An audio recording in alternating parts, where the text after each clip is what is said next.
What's up, everybody? It's Dominic D'Angelo of adfreeshows.com, SEScoops.com, and OneTrueSportTV.com. And I'm flying solo yet again. Robert was on an emergency assignment, so he is not here today, but I am here. Down little stuff about SummerSlam. We got some good stuff in building for SummerSlam. This past week, Friday SmackDown, doing the play. As you can see, I'm clean shaven now, and the play is over. So, yes, let's say hi to some people in the chat. Jake says good morning. All thanks to the Attitude Era is great. Yes, guys. Robert, talk to Tommy Blanca. I think it's Blanca. I don't know how to say it. But he wrote during the Attitude Era, right after Vince Russo, and gave some details about that. Some crazy stories. It's a must listen. Check it out. You will be hooked on to Working Stiff, and you'll be hooked on to Tales from the Attitude Era. So give them support there. So good to have some folks here. Be sure to get the word out about the show too. If you guys like it, always give us a 5-star review. Always give us some different. But hey, let's get down to business. Let's get down to brass tacks here. Talk a little bit what happened on SmackDown this past Friday. Kind of haven't gotten too much of those this summer season, but is picking up. So we didn't have too much going on here. But SmackDown, let's talk about it. I won't go in chronological order. So I watched like the top 10 things. So they had the tag team gauntlet. Thoughts, takeaways from that? It's going to be interesting to see how they handle obviously Tangaloa was out with eye injury, and we saw him patched up much akin to a John Moxley or Bryan Danielson in AEW. He had Jacob Fatu, and man, do they know what they're doing with him. It's hard for him. He's so talented, such a great presence. Across the board, from an athletic standpoint, a look standpoint, and you guys will see if you have not been familiar with his work. So there's a lot that you can take away from Fatu, and WWE is well aware of that. They know they got something very, very special with him, and so he tagged up with Tama Tonga to be in this tag team gauntlet. And sure enough, they beat the Street Profits to win that. They're the number one contenders for the tag team championships. So pretty cool stuff. And probably, you want to make getting some gold on these guys is the right way to do it. Unfortunately, it's at the behest. Is that the right word?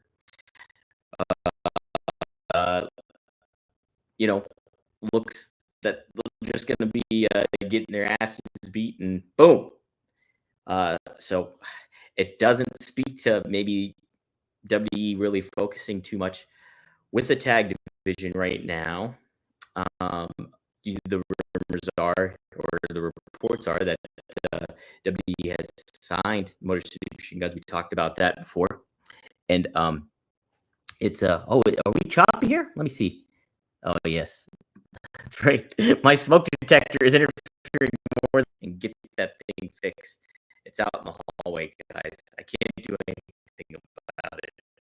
I'm stuck. My hands are tied. Please let me know. Am I clear now? Let me know if you're clear. Why is it choppy?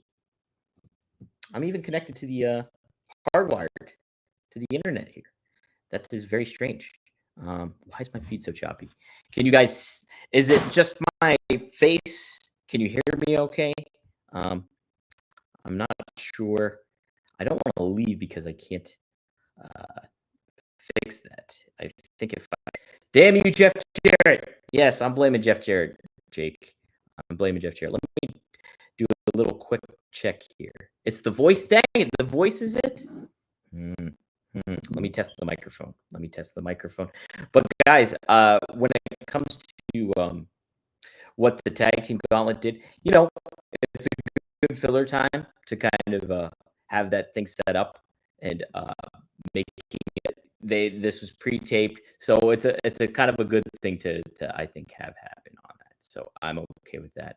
Let's see if this works. Does this work any better? Is this any better? Is this less choppy? You guys let me know. Video is okay. How's my mouth now? Is it the audio good? Is the audio good now? Is anything better? Dang it. What the heck is going on? I blame the smoke detector. Hopefully the audio is better now. Let me see what else we can do here. We are talking about, oh my God. It's got me all out of sorts here. We're talking about what else do I want to cover? Oh, the little something I didn't want to leave away when it came to the gauntlet was, dang, it's in and out. It's not as choppy. Okay, I got to think of something here. Let me see if I can do. 1 second. Give me a second here. We'll work it out live and in color here. See what we can do. But what great content, guys. Hey, but let me also mention that I liked the look of Baron Corbin. I think Robert has his thoughts on Baron Corbin. I always liked him down in NXT with the lone wolf shtick gimmick, if you will. And I thought his look is good right now. I really have no complaints when it comes to how he's presented. I think WWE, they can make the most of him and try to build him back up because he needs it. I do think though that him tagging with Cruz and stuff like that, they're looking for something for these guys. That's the positive aspect. They're still involved. They're still in the whole mix of things, the grand scheme of it all. Ooh, let's try this one. Hopefully this works. Let's see. But yeah, I agree with you, Wrestling Old Head. To add to him, he was somebody too, and it's not like he is whatchamacallit. Let's see if this works. It's not like he's how do I want to put it? I don't know. He was really miscasted in regards to when they brought him up in the main roster. Like, just Vince exploited him, made him like this heel that was not just unlikable, but like bad heat kind of heel, where it's just like, oh, Baron Corbin. And like, he did great in his role, don't get me wrong, but I think that really set him back. There was so much more that I think WWE could have really made the most of when it came to him. You guys tell me. We're going to try a little something here. Try a little something out. See if this helps. Hopefully this is not worse. My cat is crying. I have fire alarms. What a mess I am. I am a mess. Gosh darn it. I am a freaking mess. Freaking mess. Let's see. This is not on mute. I don't want this to be mute. Let's test it. Hello. Any better, guys? I hope this. You like sad? I like sad Corbin too, Tony. I did too. Depressed. Those were good stock gets. Happy Corbin was awful. Could have worked for a couple. I don't know, like a month or something like that. But he had to move away from that. I don't think that Corbin is handled well. I think the NXT run with with Braun Breaker really helped him out a great deal. So I think that was great. But yeah, I think there's more you can do with him. You know, I'm not Robert's more like Baron Corbin. I'm more, hey, Baron Corbin. So, in regards to, Nia Jax, they're doing what they can with the Nia Jax and Bayley feud. Hey, it's what are you gonna do here when it comes to getting these talents over and ready for SummerSlam? And I think a lot of this was kind of good filler stuff. Look, what they did with Santos Escobar and LA Knight, I expressed on Friday, if you did not catch that show, how much value I see in Santos Escobar, whether it be a heel or babyface. And wow, you want to talk about what happened on SmackDown? Look, Logan Paul tried to interfere, gave the window of a distraction finish for LA Knight, and I know it was just a tease because LA Knight ended up capitalizing, but it just did not put Santos Escobar in the right situation. Like he tried to save a little face, and I hope this was like good for him. I think he like got pinned by LA Knight after LA Knight hit his finisher, whatever he calls his finisher. But he kicked out like right at the end after the fact. Not that it's just like try to help this guy out a little bit. Why are you putting Santos in this situation? He's such a great talent. There's so much you can do with him, and it's just upsetting. But yeah, it builds to the match with Logan Paul. It'll be interesting to see. Cleveland's Logan Paul's home base. So will he drop the title there? What is going to happen? Is LA Knight going to be? Yeah, I don't think you can really go wrong either way in this one when it comes to having that result. But look, I'm just bummed about Santos, man. He's so great, and they didn't do any favors on SmackDown. Let me think if there's anything else I want to talk about before I move on to what else they got. Neat little segment, I think, with Theory and Grayson Waller. I think that was cool. Did good stuff. SmackDown though, everybody's in Japan, so this was previously taped, so they kind of supplemented all this stuff and made things seem a little bit interesting, but nothing that really popped you. You know what I mean? Yeah, that would be funny wrestling. But Paul's going to be announced from Puerto Rico for the Heat. That'd be something else. But yeah, as far as anything else goes, I wanted to touch upon the passing of Leo Burke. That was on July 24th, I believe. I don't think we talked about it on here yet, but very influential Canadian wrestler, stalwart in Stampede.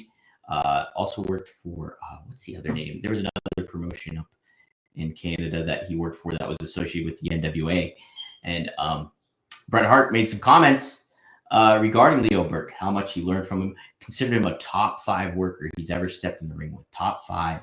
Said he learned and was trained by oh my gosh, Sakamura and not Naito.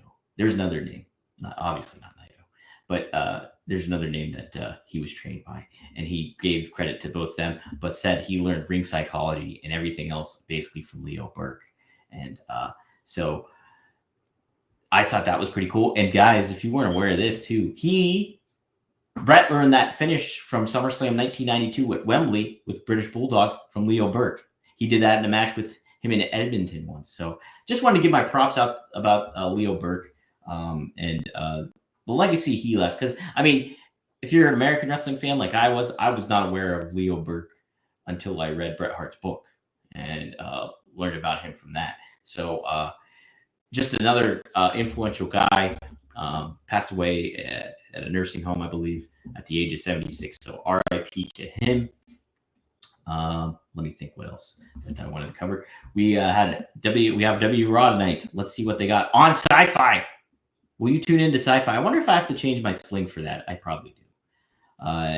Yeah, for the next 2 weeks, it's got the Olympic Games taking over the spot. But still a pretty good card tonight. We have special guest referee Seth freaking Rollins laying out the lines, laying out the rules for Drew McIntyre and CM Punk ahead of SummerSlam. So should be a cool segment. You can have some good stuff there. You can really, really elevate things. It'll be interesting to see what they talk about, considering Drew got that picture with Jungle Boy. I'm sure that might not get mentioned, but it all creates some fun buzz. You can indirectly reference it, I'm sure.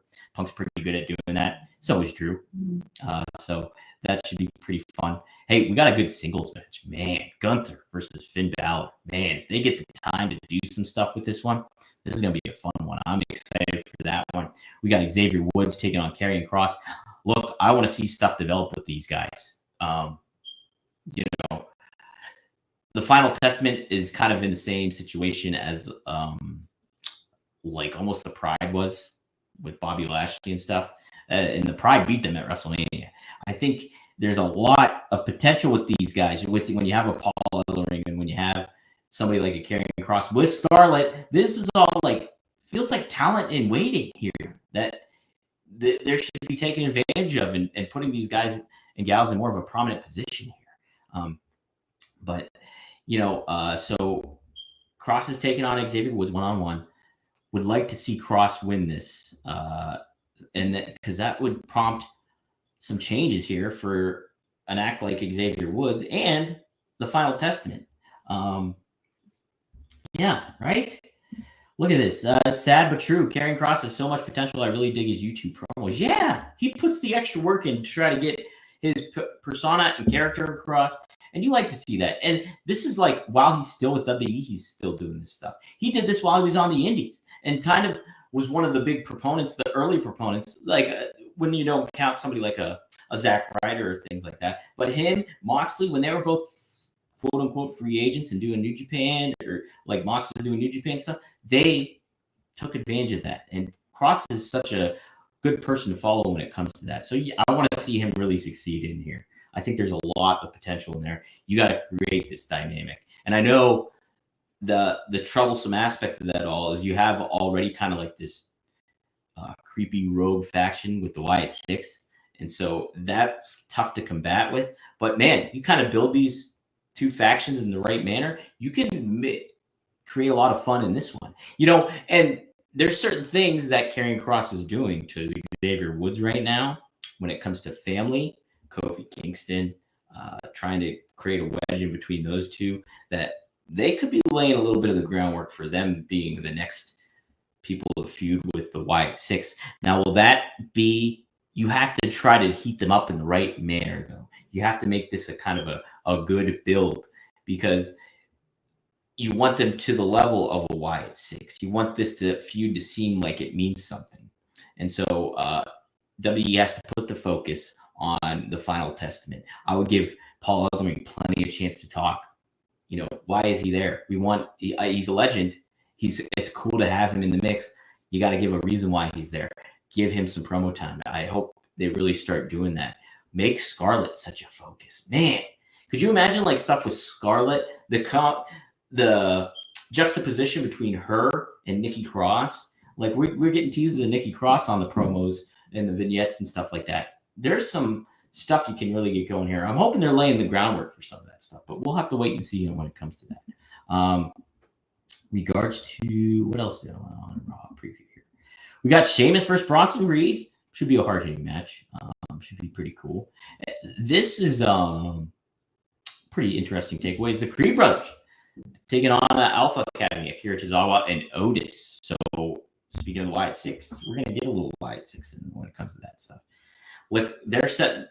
So I think the Creed brothers with Chad Gable and the Wyatt Six, you're gonna have time if you want to build up the Final Testament here too, and as a backdrop, and kind of get some things cooking with them and make them see. You know, WWE's been pretty good with laying out the groundwork with storytelling. So I'm not going to put it past them when it comes to that stuff. Yeah, there's a lot of hot stuff going on. All Jake says it here. It's one of the drawbacks to everything being so hot in WWE. Some folks are going to fall through the cracks, as it were. Not enough time for everyone. You're right. Like, we're looking at a lot of these great talents that, you know, haven't gotten really tapped into yet.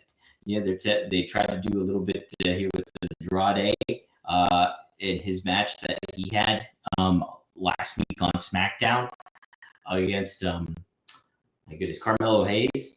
So, I think they're putting pins in a lot of people. Like, okay, we're getting to you guys. I'm hoping. Like, Final Testament, you're going to be next. And then, hey, Andrade, we got you looking at Santos. I know we'll get to you. Hopefully, this is all happening. Because I think they are aware of this stuff. Triple H is aware of the talent that he has. He's shown in the past how much he enjoys carrying across his work. Santos Escobar had a push for a reason. There was a reason there. So hopefully that they'll get back to that. But it's a what's that cliche that you use? It's a blessing of blessing of quantity. I don't know. Whatever it is. I'll think about it once the show's over. So other than that, we have a 6 women's tag match. Live Valkyria, Kaden Carter, Katana Chance for Sonya Deville, Zoe Stark, and Shayna Baszler. I don't know where they're going with this. What's the payoff? This is it feels like a feud that's just kind of filling space a little bit. I hate to say it in that manner because I like all the talents involved in here, but there's not a trios women's tag team championship. There's not. They're not involved with Bianca, Jade Cargill, or Isla Dawn and Jesus. I might lose the track of the other one. Help me out here. Isla Dawn and I don't know. The other, Isla Dawn, and it's going to hit me. It's going to Alba Fire. Boom. Got it. Boom. Alba Fire. They're not feuding with them. So what's the payoff here? Who's being elevated by this? You want to see Outlier Valkyria really get elevated in this regard. But, triple tag match kind of just feels like, okay, we're going to create a match for you guys. Here it is.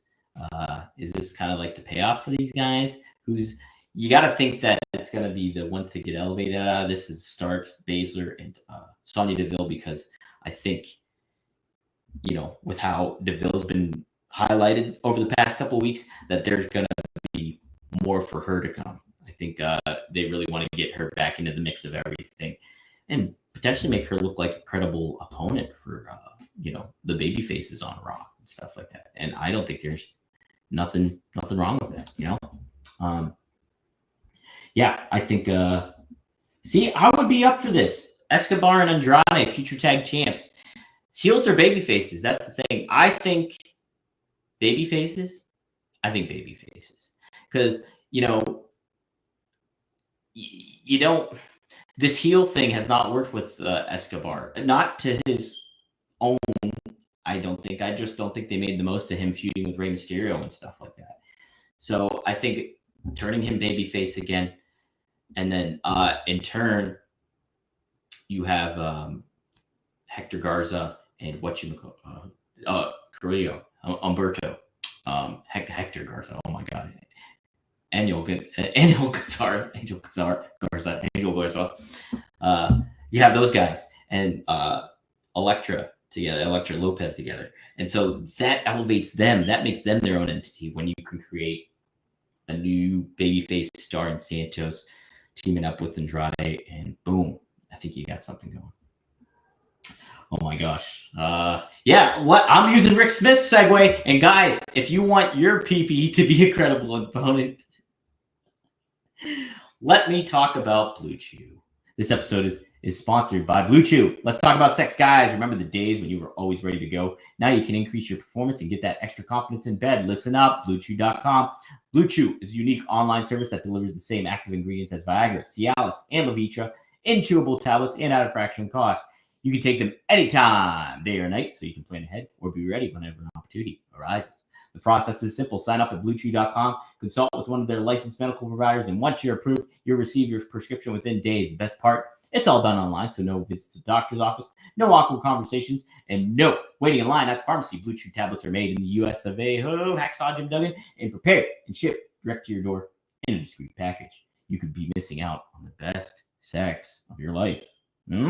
Blue Chew wants to help you have better sex. Discover your options at BlueChew.com. Chew it and do it. And we've got a special deal for our listeners. Try Blue Chew free when you use promo code RUMOR at checkout. Just pay $5 shipping. That's BlueChew.com. Promo code RUMOR to receive your first month free.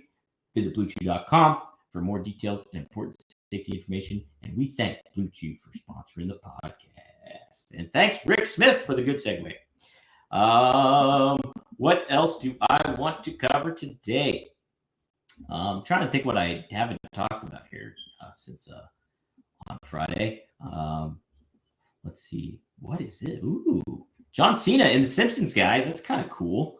He's headed to Springfield for the season 36 premiere. Look, man, this would be a topic Robert would want to talk about. Maybe I'm going to table this one for tomorrow. I will.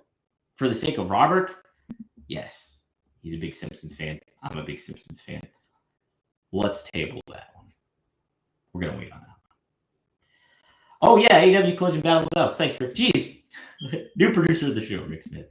No, I do thank you because, yeah, that's a great one. Great one. Big takeaway from Battle of the Belts. Von Erichs and Dustin Rhodes are your new trios. ROH Trios Tag Team Championships. I thought those belts were all defunct and done with. But this is the first title. Can you guys believe it? This is the first title Dustin Rhodes has won in AEW. And, you know, him teaming up with the Von Erichs adds the legacy, elevates it a little bit. I hope this is just the first step of them building the Von Erichs as one of their top babyface tag teams. Like we mentioned earlier here, you know, you had this tag team gauntlet going on, and it's looking more so. This is all a matter of elevating the bloodline, not necessarily elevating the tag division. Maybe the incorporation of Motor City Machine Guns will change that, but that's a tough thing to kind of get when you have such a huge act in the bloodline that is. So I think the focus is going there. This is AEW's opportunity to establish their own tag team division, make them the tag team wrestling to tune into. Because if you build the Von Erichs up as this, hey, man, look at these guys, legacy stars. They have ties with Dustin Rhodes. Their dad is with them, Kevin Von Erich. And you can get them going with these trios tag team championships. But then, boom, they're on their own.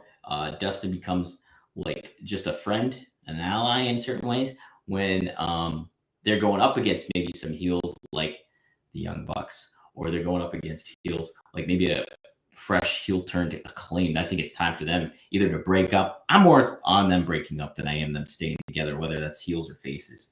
You make Max, I know I'm going off on tangents here. You make Max Caster the heel and Bowens that singles. I think that's a match made in heaven there when it comes to stuff like that. So, it's Sammy Guevara return too. Yeah, that's good. He's back in ROH. That's right. Jeez. Yeah, he came back. At Death Before Dishonor. Jeez, I totally forgot about that. So I guess there was some stuff that kind of happened over the weekend. You can tell I was a little busy, but yeah, I think this is their opportunity with the Von Erichs. Create this tag team division. You got heel FTR even. You can make them baby faces for a little bit. There's a lot you can do. You have all these teams. You have the Gun Club. You have so many of these guys that you can really, really make a great tag division and make it feel something special. So AEW needs to take advantage of that opportunity. We'll talk about Sammy tomorrow, if there's time permitting, what happens, developments on Raw and all that stuff. But apparently he's got a new look and all that stuff. So we'll have to be on the lookout for that. Guys, be on the lookout for today, 4:20 p.m. Eastern Standard Time, One of a Kind with RVD.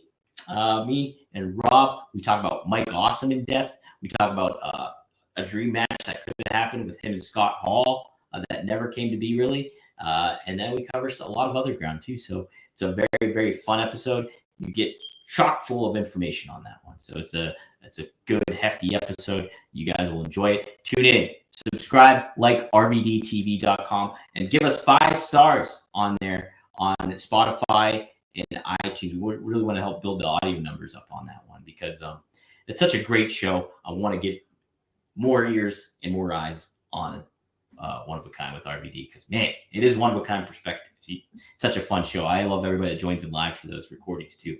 And be on the lookout too for Greg Gagne interviewed Barbara Goodish with my brother, the Jenner brother Marcus. And so be on the lookout there at fourhorsemannetwork.com. You can check that out. That will be dropping later today as well. And then we'll have an interview with Tito Santana dropping later this week. So, guys, it's going to be fun. I'll be on site for SummerSlam at WrestleCon and at the media junket and all that malarkey. So be sure to check out Working Stiff. Like I said, Scott Chaplin, Robert, talk to Tommy Blocka, and be sure to check out his new show as well, Tales from the Attitude Era. I'll put it over big time so to kick off the show. Thanks for putting up with the audio. Thanks for putting up with me. Robert will hopefully be back tomorrow. Seems like he will. Just had a little meeting kind of change thing, so it was a last minute kind of thing. But hey, I thank you guys for joining in. We'll discuss Raw tomorrow. We'll discuss a lot more tomorrow. But I still want to wish you best of luck in your future endeavors.